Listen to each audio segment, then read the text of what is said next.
السلام علیکم. ډېر ملګري چې دی د هغې وټساپ یا بل څه ایپ چې هغه کار پرېږدي ځکه چې هغه څه غواړي اپډیټ غواړي او زموږ ډېر ملګرو ته پته نه وي چې یاره څنګه زه خپل ایپس چې دی اپډیټ کولی شم. نو ته دا ویډیو وګوره انشاءالله تا ته مکمل پته ولګي په خپله بیا هر یو ایپ چې دی ته اپډیټ کولی شې ټوټل غواړې ټول هم اپډیټ کولی شې. د هغې لپاره به ته پلی سټور ته ورشې.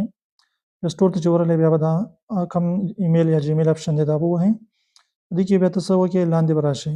په دې کې به لاندې راشې دا تللی شي منیج ایپس ډیوایس دا به ووهې. په دې کې بیا چې دی دا تللی شي لاندې دا وګوره اپډیټ اویلیبلز دا به ووهې که ستا چېرته اپډیټ وي نو هغه بیا ته دې ځای نه ته کتی شي. نو اوس که ته غواړې چې ون بای ون زه دغه کړمه نو یو یو ووهه چې کوم یو ته اپډیټ کړې وټساپ اپډیټ کړې یا فیسبوک اپډیټ کړې یو یو هم کولی شي. که ټوټل غواړې نو دا اپډیټ حال پسې ووهه. دا چې ووهې نو ټوټل به ستا اپډیشن سټارټ شي په غلاره غلاره به ټول کېږي. ته دا پیج غواړې هم څه مسله نه کوي بیا دې ځای کینسل کولی شي. او که ته غواړې چې نه زه یو یو کومه نو بس بیا یو یو ووهه داسې یو یو اپډیټ کولی شي. کومه نه غواړې نو هغه بس پرېږده پسې هغه به نه اپډیټ کېږي. دا ښکلې اسان طریقه ده. دې په مدد سره ته خپل ټول ایپس چې دی اپډیټ کولی شي او چا ته اوس د وینا ضرورت نشته.